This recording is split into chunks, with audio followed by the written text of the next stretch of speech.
you guys remember when I went up to Idaho and bought the new truck? So did Bobby J. So we both bought these trucks from Evan, both 22 cab chassis, but I got the 5500 60 cab axle, and he got 3500 60 cab axle. So pretty much same ballpark, just different payloads and thicknesses and ratios and some other stuff. But this is Bobby J. We're gonna be checking out his 22 3500 with the North Star SD. Okay. The Boss Man bed. It's got all kinds of options. The Boss Man bed. And then I got the I didn't have a lot of money in my wallet, and so I built the toolboxes on mine. But they got space. We're going to compare my space compared to his space. Then I was lazy. I just bought my boxes already done. We painted them. All right, we'll start with my truck before I start diving into his box. Kind of bad. Terrible. Okay. So the options that I went with for mine is because I wanted to be able to haul implements, skid steer attachments and stuff on the bed of the truck. Just say I'm not wanting to tow a trailer to the job site. So you get a dually truck, you get full dually width, and since you got a cab chassis truck, was it 4 inches longer on the cab to axle rather than a regular pickup? So you already got 4 inches extra there, and then behind the axle you got extra there. So I didn't want to lose all that real estate. My old truck, I ended up putting box on there, a bigger L tank, and it ate up a lot of real estate. And I thought, well, I might still end up doing that. But then if you order one of these beds, they always come, like if you get one skirted with toolboxes, they're super small. And so my back boxes right here are bigger than most front boxes that have more real estate to work with. So I opened mine up. Got nothing in this one. It's swapped out to the other truck. But I got 2 feet worth of boxes there, and then I choked down the doors so that it, had plenty of stability to, hold on to and stuff. But my big thing was if that's bigger than the bigger boxes on, let's say, Bobby J's truck or something like that, I wanted my front ones to even have more room. So I used up all the real estate, angled the ends of the boxes so that I had the diagonal room was even more. So on this one, I could put a leaf blower in here, I could put a chainsaw in this thing, all kinds of extra goodies. I got over 30 inches of toolbox right here. And where it really came into clutch was the other side. I wanted to be able to fit, when I talk about tools that you bring to the job, I want to keep this truck minimal but still functional in the tool department. And you'll see Bobby J's truck on the tools. His is like a whole workshop in there. So here I got my box end wrenches, and then I just got one of these simple Huskies, because they got all your 1/2 inch sockets that you traditionally need, 3/8, 1/4 inch. They got a couple of other box end wrenches, nothing too extreme, and that fits in there. I kind of built these boxes around the idea that I needed the doors big enough to fit one of those toolboxes, because the boxes themselves are always big enough to fit stuff, but the doors are so choked down. And this is obviously a mirror image of the other side. So I can fit 2 def boxes side to side right here, 2.5 gallon jug of oil. I got my air compressor slash electric jack for lifting the truck up, extra tubes of grease, and we'll have to take this over to your truck, see if we can fit this in one of the boxes. All right? Sure. We're gonna bring it with us. Yeah, grab that. Yeah. The only thing is, I made these boxes, all custom, never made them before in my life. Plasma cut out the doors. I think they turned out pretty good for a first timer. There's room for improvement on the, weather stripping, but it is what it is.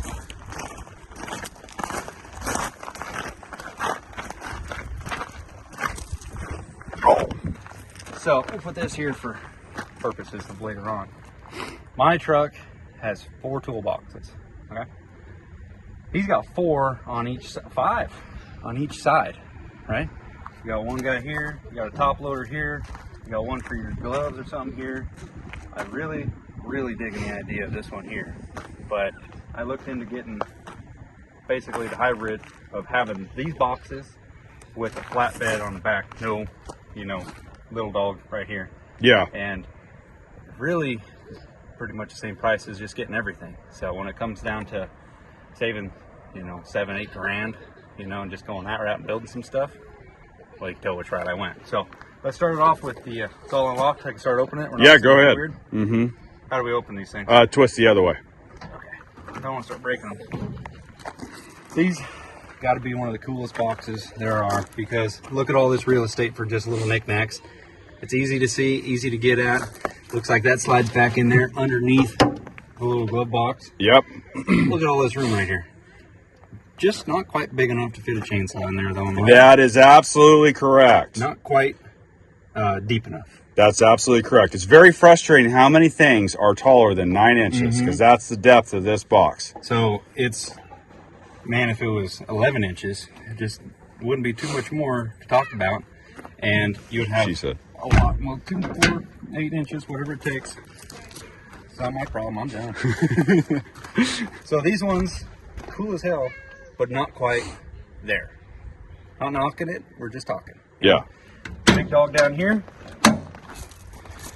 Now that you got, look at all that room that one's got. That's actually not a bad size, you know, compared to my North Star bed. Let's see how. If I can throw in right there, that's what's nice about the chassis cab truck. This same bed, but built for a pickup. This thing's like, this door's like all the way over here. Yeah. I mean, you don't have much at all. So this thing, I could probably fit definitely 2 of those in there. You could probably stand them up tall and fit, maybe get 4 of them in there. So those, that's not bad right there.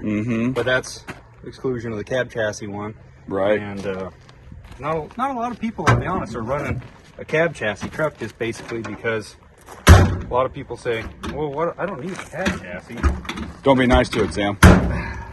Bend it. All right, now let's talk about the tool department. Oh, now I like to add, I do see a counselor once a week for my tool addiction issues. Got drawers added in for hardware. How do you open this one? Impact sockets, screwdrivers, ratchets, open ratcheting box end wrenches. That's all the metric stuff on this side. Just this one box right here has more real estate than 15 other boxes. Grease gun.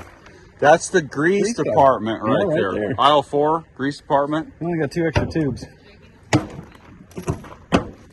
All right, so we know we can fit a couple jugs of death and other miscellaneous right there. Mirror image box here, mirror image box there. I just want to see the tool collection up here. Oh, yeah. Obviously these are add-ons, but it's just kind of neat. Think about how much more geared you are to working on stuff than I am. It just means I have more problems. Yeah, well, that's what shoot. it means. I just bring the problems home rather than out in the field.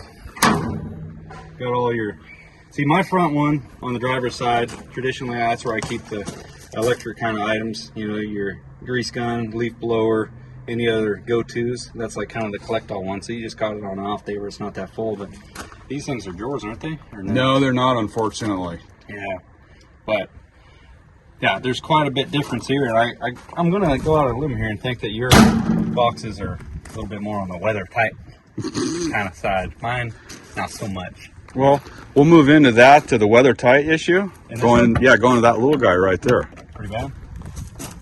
Dry and warm coveralls. Oh man. Yeah, don't put your coveralls in my toolbox. Let's see this one here.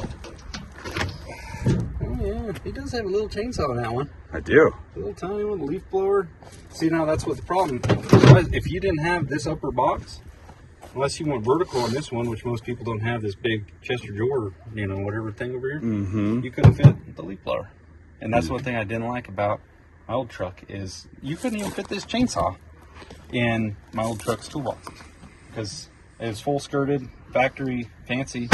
You know, when I bought that truck in 2015, they told me they just put that bed on there, when I believe them, and they said they couldn't dick around the price anymore because that bed was brand new, and they paid $4,500 for that bed. You believe that? Oh, yeah. $4,500. Nowadays, That's so, it'd be so much more. man, gotta be over 10. I mean, that's fairly simple, skirted, just mini toolbox bed. Well, you know what? May I add, I'll throw this in real quick. This bed came before the truck. Yeah. I found this bed in Reno for a good deal, and it was left over. It had been on the lot for like 8 months. What do they normally go for? I was quoted like $13,000 by one dealer that said they had to order it from North Star, and the dealer in Reno had one in stock, and it was, like I said, like 6-8 months old and it was still on old pricing, and it was $10,500.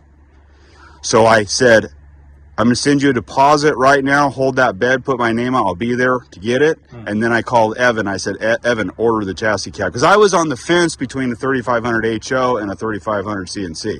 So when I bought the... Should have. You got a pump in there. Oh, I got a little pump in there. Couple gallons. Woo, it smells like a race shop in there. All right, well, there you guys go. There's a you know, this bed arguably is 3 times the price of mine before I outfitted with 50 hours worth of building my own toolboxes. But, you know, you can either spend the time surfing, you know, marketplace, or you can go out of the shop and build some stuff. So, rather build some shop and then work a little bit on the phone. But anyway, thank you guys for watching. Thanks Bobby J for donating his truck for viewing pleasure today. Hopefully we didn't badmouth it too much. No, it's a sweet truck. But follow Bobby J's channel. I'll tag it below. Thanks for watching. Later.